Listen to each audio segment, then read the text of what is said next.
Yo, I did it again. I forgot to change the camera, and so there's. I think it was a good episode. I'm gonna keep it going, but we're gonna have like just a still image. I'm gonna mix up. Might just be the lounge graphic or something, but we'll play around with it, and that's gonna be this episode. So sorry about that, bit of a fuck up, but hey, we live, we learn. We have lived. We haven't quite learned, but one day we will. So thanks for bearing with us. Yo, we are back, episode 34 here in the lounge. We're rocking and rolling. It's not the Shaquille O'Neal episodes. We missed the Larry Bird shout out, but either way, man, we're just cooking and rolling. Just solo episode today. We had my guys T-Foss and Ryan on yesterday. I think we're gonna have a sneak peek to tomorrow. JB, Smooth, and Ryan back on again. So some more fun for the lounge. But I mean, hey, rocking solo dolo, back to grassroots where we started from, basically, here hanging out in the booth again. I'm just sitting here thinking, I'm just thinking about like my shirt, and I gotta go to the store and kind of like add to the wardrobe a little bit. I have clothes, but kind of pop out a couple ribs, go Marilyn Manson mode for a minute, try to suck my own dick, and talk about the little bit of weight I've lost over the last like year and a half, 2 years or so. I would say like almost a year ago now is when I like really started to like shed the weight and stuff. I started running like a year and a half ago or so, and just trying to stay active. And like that's the thing, like I gotta like kind of get some new shorts and new shirts, because they're starting to like, the shorts and the bottoms are starting to slip down, and you gotta tighten the belt up more and more, and the shirts and stuff, they're just a little too baggy in some spots. I used to think that those like magic fat guy shirts worked. Like I don't know if like for all the other big boys out there, if you ever seen those commercials or those sponsored ads for those like shirts that they have, where they magically take your stomach, your beer belly that sticks out like a pregnant lady, and magically like fucking cartoon Shaggy like Johnny Bravo just like shoves it up to your chest, and makes you look like you got this like jacked ripped body, which I like there's so many different shirts that would just offer like, or like try to promote and sell that, and I don't really remember the brands, but would definitely be like, oh yeah, I definitely need to get some of those, instead of like it's such like a fucking funny band-aid fix. Instead of just like maybe doing a little bit of exercise, or dieting in some way, like just not eating out all the time, just hone it back a little bit. Nah, it's just get a shirt that makes you look skinny. It's like it's like a shirt that's also a girdle, but without the girdle part. It's just a shirtle. I guess that's what you'd want to call it. So I think that's funny nonetheless. And I think you've talked about this before, but anytime I hear of like man girdle, I think of like Alec Baldwin just popping it out, digging his belly button from Cat in the Hat. And yeah, I mean, again, I think it's funny that there's those shirts that that are meant to like make you look skinny. You'd think that like if anybody, like a pregnant woman might want to use that, because like sometimes I don't know, maybe I shouldn't be talking about pregnant women, but who gives a fuck? The there's not like there's no women who watch this at all, so who gives a shit? There's no reason to get anxious, but we'll tie this together. I feel like anxiety is somehow like linked to your asshole. I don't know if maybe like whenever you're feeling really anxious or you get really nervous, it's like this like feeling of like, oh god, I think I gotta shit.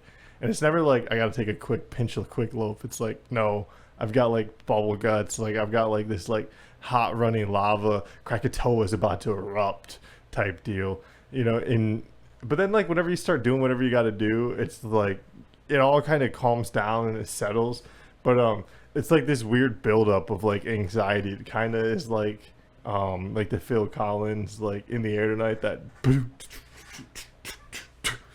that build up, you know, of like, and then like, you know, once it hits, it's just like, you're like, you know, it calms down, but like it really like gets you going. I don't, maybe I'm wrong, but like I feel like, you know, when you're on a first date, you're in a job interview, you know, you're in like a new environment, new situation, especially when like maybe like you feel like a little bit more like in the spotlight, you know, like that's kind of where like, you know, those moments kind of reveal themselves. So, but yeah, nonetheless, Phil Collins, man, what a, you know, like for Tarzan, he sang the, for those who don't know, Phil Collins sang the soundtrack to the movie Tarzan. But not only did he go all in on that, obviously Phil Collins speaks English, performs in English, but he also performed in 5 or 6 other languages. Let's see how many. Let's look it up to be sure. But Phil like just rocking and rolling. Damn. Okay, yeah. So for the Tarzan soundtrack, on top of the English version of the show or of the songs in the movies, Phil Collins also sang in Italian, Spanish, German, and French. So pretty badass. I don't know. I think that's pretty cool. So nonetheless, uh, let's go through some of the tracks. None that I really remember like that. You know, I haven't seen Tarzan in a long time. I'm pretty sure, and I think in the climax scene they're like on a boat fighting the bad guy and stuff like that. But I definitely remember. What a dark movie. The guy ends up like getting, dad stopped listening for 5 minutes. The guy ends up getting like wrapped up around in the vines and like hanging himself almost. Like not really, but um yeah, it's such a fucked up thing for a kids movie. There's a lot of fucked up shit in kids movies, by the way. There's just a lot of fucked up shit in movies in general. I think it's very funny. I think it's, I don't know, I think if you like peel back the layers and like the realism of movies, it's like there's some interesting ones. Like I'm trying to think. Well, like Fast Times at Ridgemont High. What a fucking movie. That's a very interesting one for sure. But I mean, like Ratatouille. I mean, if you just think about like Ratatouille from this perspective of the chef, like Skinner, I think is his name. All he's really trying to do is keep rats out of the kitchen. Like when you think about that, like he's really not doing anything wrong. Like that is just hygiene 101. So it's just completely like, I don't know, it's kind of crazy like the way like it's insane that they like make, you know, like obviously it's a kids movie, it's just stretching like imagination and truth and whatnot, but like just like, you know, the realism of it, like, you know, it's just kind of funny and like to like peel back and think, oh yeah, like the guy who actually doesn't want a rat in the kitchen is the bad guy, much like you know, like one of the most out of pocket things ever in film history, and you cannot argue, like I will not like take it any other answer, like maybe one or two, but this is by far up there. The anti-Semitism of Stan Lee to create a character who is like based on like his like personality is rooted in surviving the Holocaust. Shout out Summit Ice Deny Nothing. This is a big, you know, podcast that advocates for supporting the awareness of the Holocaust existence. But nonetheless, like the fact that like this is who this character is. He's a Holocaust survivor in the concentration camps after his parents have been just murdered. He finds out he has this incredible ability to like bend metal, and then, you know, as like the world of mutants becomes like known to the rest of the world, and people want to rank, like, you know, like I just go through literally like he's like going through like PTSD almost of like, yeah, I've been through this before. It was this little thing in World War II or that led to World War II called the fucking Holocaust, and everybody else is just like, he's the bad guy, he's the bad guy, he's the bad guy. Shout out Professor X, Charles Xavier, for like not know like knowing Magneto's not the bad guy. He's just fucking traumatized with what happened, and no one else is fucking like I don't insane. He's got the fucking tattoo on his arm of his number, and he like always looks down at that when he like and he like that's how he like the split between the X-Men and whatever Magneto's group are. Let me double check and look it up. But like that's what the whole split in the X-Men is. I think it's like the Brotherhood. Magneto. Bad. Eric Lyncher. He is Brotherhood of Mutants. Yeah, yeah. That I was kind of right. Yeah. X-Men are badass. But like that's so fucking out of pocket. Like that's insane. I don't know how like Stan Lee can get away with that. I hope he has. Like honestly, he didn't because in the later movies he kind of had to like really backtrack and make Magneto not the bad guy and like oh yeah like he was just like he like like had to ease off the throttle a little bit, rightfully so. But I mean, there's plenty of other movies where like depending on who you are, like you might not like you might have like a different perspective of the film. Like for example, like I'm Mexican, and I had a roommate. Like shout out my boy Harlan. Like he's Jewish, and so like we have a couple movies that like we'd watch with each other, and like we definitely have like differing views. Like for example, like The Alamo. Like when we watch The Alamo and, like he hears Remember the Alamo and I hear Remember the Alamo, like he's got this like, like, and I've just got this like, fuck yeah, it's a little bit different for like, like a Mexican, like in an American, like The Alamo is a little bit different. Much like, like when Harlan and I, like we watch Passion of the Christ, I'm sitting there bawling my eyes out. That's our Lord and Savior, but he's just like, like, I don't really buy it. So that's just the way the cookie crumbles. Depending, like everybody sees through the same lenses. I mean, I take off these glasses, I take off these glasses, and I don't even see the same as I did before. So that's just the way. Like I said, that's the way the cookie crumbles. That's the way it goes. But nonetheless, it's just different strokes, different folks. Everybody sees things from a different perspective, and I don't know. I find it fun just to, point out different perspectives sometimes, or just like being introduced to new ones, because sometimes it's I'm not smart enough to like always think of things. I gotta be introduced to something and then play around with it for about however long it takes me to simplify it down to something dumb enough for me to comprehend. That's truly like I think analogies are the best thing in the world. It's like this I use them for myself as like a learning tool to help like understand things, and I think for me it's like the easiest way I can understand something, so I try to like equate it to other people in the same way. I think it's really fun and cool. But yeah, nonetheless, I mean, shout out analogies. So I think also shout out the New York Times like crossword games and stuff like that. They have a really cool one called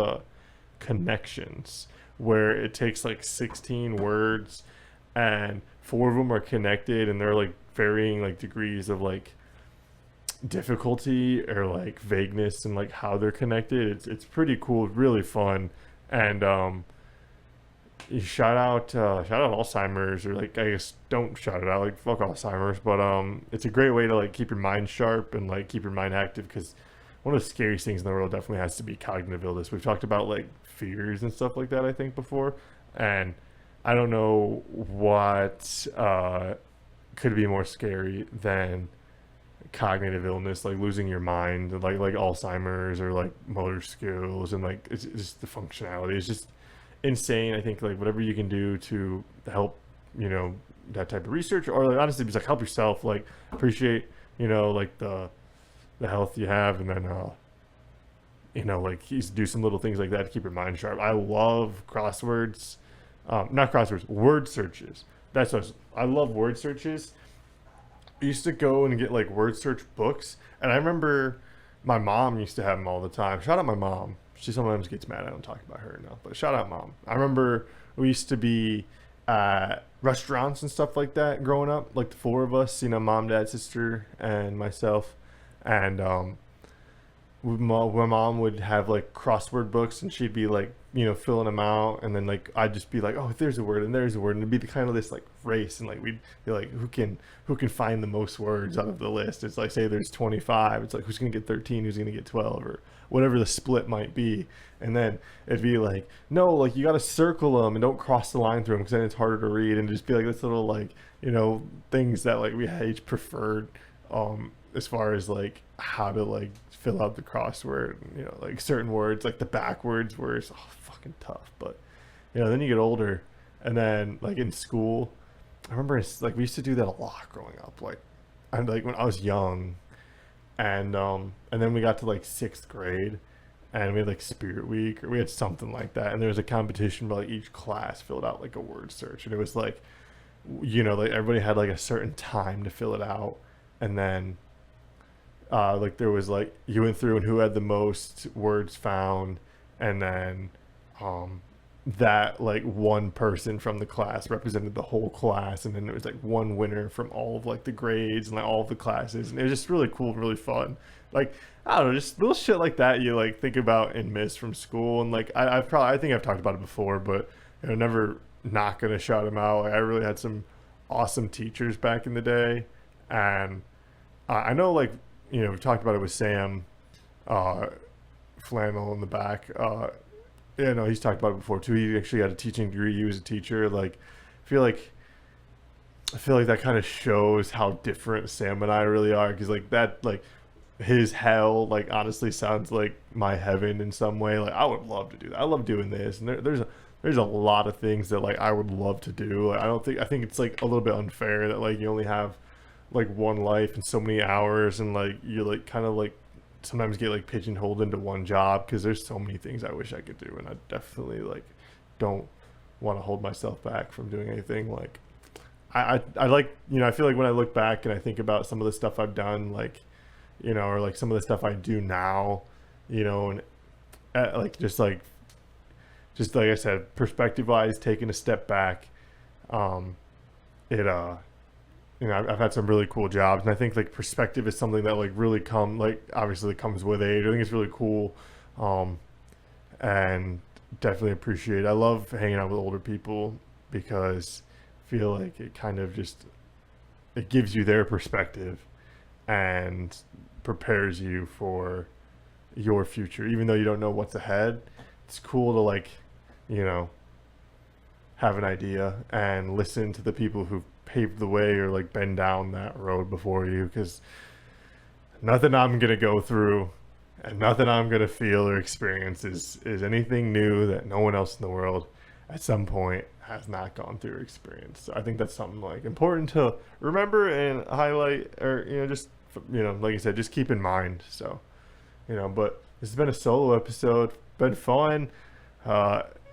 Back here again, just rocking and rolling, but looking forward to being with the guys. I love riffing, and shout out to JB and Ryan, two of my favorite guys. I like everybody here, but those are two dudes who I definitely hold near and dear. So shout out to my guys. JB, known the guy for going on a year now. I've met him over a year ago. I met him in February of last year at a Red Wings game.